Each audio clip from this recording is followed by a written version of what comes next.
皆さんこんにちは、なおこです。皆さん、もう春ですね。皆さん、春といえば何を思い浮かべますか？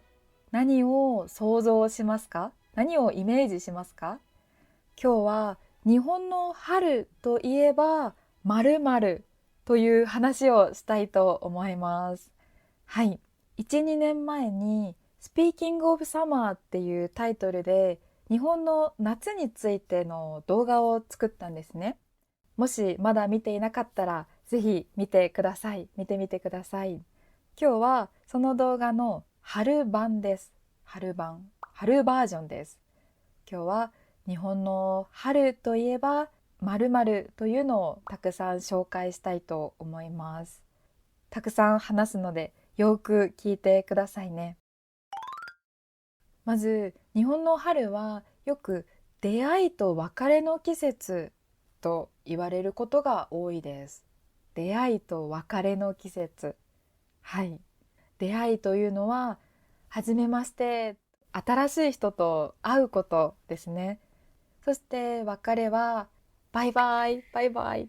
そう別れるという意味です。別れる。はい。日本では春は出会いと別れの季節とよく言われています。じゃあどうして春は出会いと別れの季節と言われているのか、今紹介します。まず春といえば入学式と卒業式です。入学式は新しい学校に入学するセレモニーです。そして卒業式は今まで勉強してきた学校を卒業する時のセレモニーですね。卒業するセレモニーです。日本の学校は4月から新しい1年が始まります。日本の学校の1年は4月に始まって3月に終わります。4月から3月が1年です。学校の1年。はい。だから、基本的に小学校、中学校、高校は4月に入学して3月に卒業します。大学も4月入学、そして3月卒業が多いですね。はい。だからまず3月に今まで一緒に勉強してきたクラスメートと別れます。バイバイ、またね。そう、みんな違う学校に行ったりしますね。はい。そして4月に新しい学校に入学します。新しい学校に入学して新しい友達を作ります。新しい人にたくさん出会います。はい。だからこの季節は出会いと別れの季節だと言われています。そう。そしてこれは小学生とか中学生にとってだけじゃなくて大人にとっても出会いと別れの季節ですね。はい。あの新しい会社に入ることを入社するって言うんですけど、日本では4月に入社する人が多いです。もちろん全員じゃないんですけど、よく大きな会社は4月までに新しい人を採用します。採用、リクルートします。そして4月1日から働き始める人がたくさんいます。はい。あとは同じ会社だけど違う場所にあるオフィスで働く人もいますね。3月まで東京のオフィスで働いて4月から大阪のオフィスで働く人とか、はい、こうやって同じ会社だけど違う場所で働き始めることを転勤すると言います。転勤する。はい。3月、4月に転勤する人が結構多いと思います。はい。あと、3月に仕事を辞めて、4月から新しい会社で働く人も結構います。ちなみに、仕事を変えることを転職すると言います。転職する。はい。3月4月は会社を辞めたり入社したり転勤したり転職したりする人がたくさんいますね。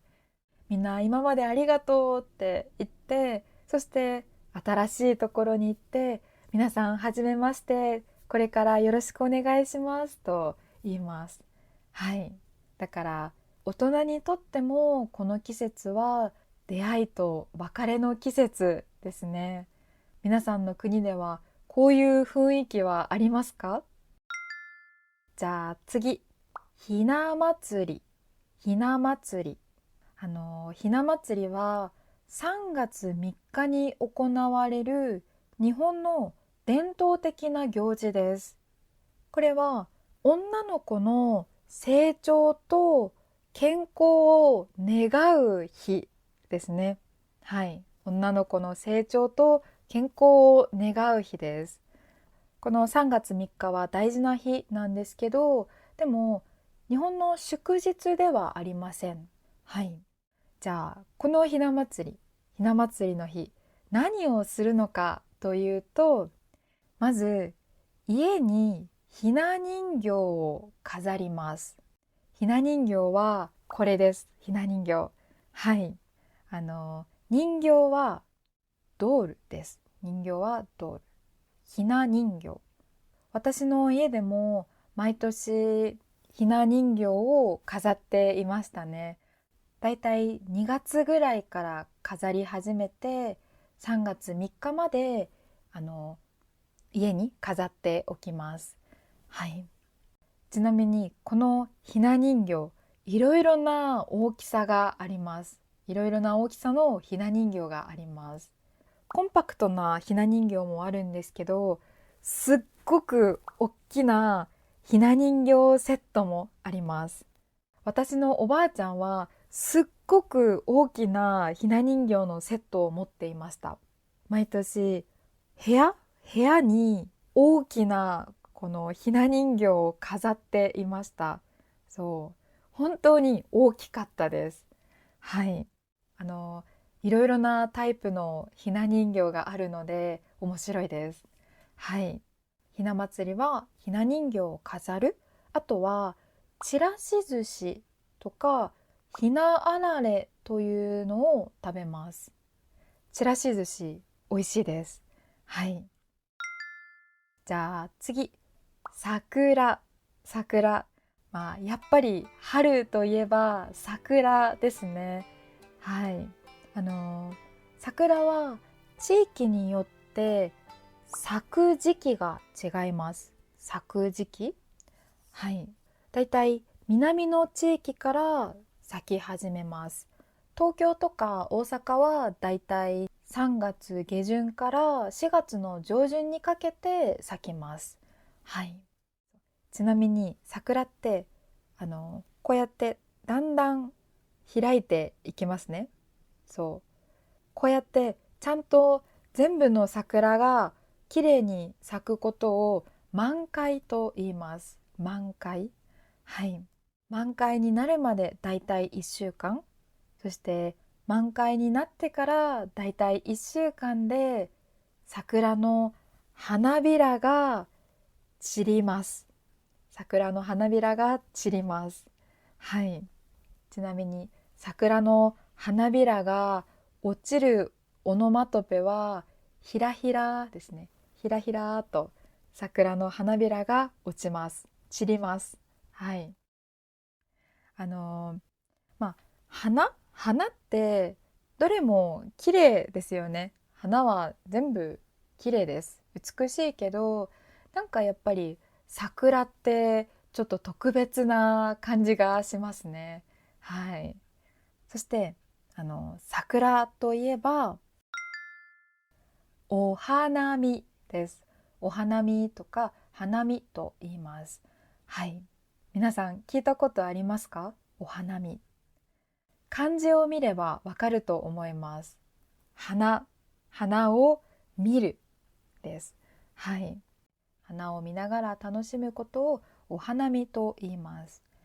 あの何をするかというと、桜の木の下に座ってお弁当を食べたりお酒を飲んだりします。あとはただ桜の花を楽しみながらゆっくりすることですね。はい。そういえば桜は昼間だけじゃなくて夜も綺麗です。夜の桜、夜桜って言うんですけど、夜桜も本当に美しいですね。たまにライトアップされている桜もあります。夜桜おすすめですね。美しい、綺麗だと思います。はい。次、菜の花。菜の花。これも花です。花。菜の花は春に咲く黄色い花です。2月から4月頃に川の近くとか畑でたくさん見ることができます。はい。そしてこの菜の花、実は食べられるんですよ。おひたしという料理にしたり天ぷらにしたりして食べます。あの少し苦い味がするんですけど、春の味として人気だと思います。次、花粉。花粉。花粉というのもこれ漢字を見たらわかると思うんですけど、花、そして粉、これは粉です。花粉、花の粉です。パウダー、花のパウダー。春に木とか草とか花から出る小さい粉です。パウダーです。ポールンですね。はい。この花粉のせいでハクション、くしゃみをしたり、鼻水が出たり、あと目がかゆくなったりします。アレルギー症状が出てきます。アレルギー症状、はい。このアレルギー症状のことを花粉症と言います。花粉症、はい、花粉症。皆さんの国には花粉症の人いますか？ちなみに私も最近ちょっと花粉症だと思います。はい。山菜。山菜。山菜は山とか野原に生えている食べられる植物のことです。はい。山菜。山菜もさっき言った菜の花と同じようにおひたしという料理にしたり、あと天ぷらにして食べることが多いですね。はい。これも少し苦い味がするんですけど、春の味として人気だと思います。はい。山菜はいろいろな種類があるんですけど、有名なのは例えばフキノトウという山菜です。フキノトウ。正直私は2回とか3回くらいしか食べたことないですね。はい。でも春になると和食屋さんとかで山菜の天ぷらとか山菜の〇〇という料理をよく見ますね。はい。そういうメニューがたくさんあります。はい。興味があったら春に和食屋さんに行って食べてみてください。はい。じゃあ最後に桜餅。桜餅。これは桜の葉、桜の葉っぱで餅を包んだ日本のお菓子です。伝統的なお菓子ですね。日本のお菓子、和菓子です。和菓子。はい。さっきちょっと説明した3月3日のひな祭りの日に食べる人が多いと思います。私はあんまり食べたことがないんですけど、私の母が大好きです。はい。じゃあ今日はここで終わりです。日本の春といえばやっぱり卒業式、入学式、入社などがあるので、出会いと別れの季節というイメージが強いと思います。そして新しい生活が始まる季節という感じですね。はい。皆さんの国では3月、4月、5月はどんな雰囲気がありますか？何か特別な行事とか特別な食べ物がありますか？じゃあ今日も最後まで見てくれて本当にありがとうございました。じゃあまたね。お疲れ様でした。ありがとうございます。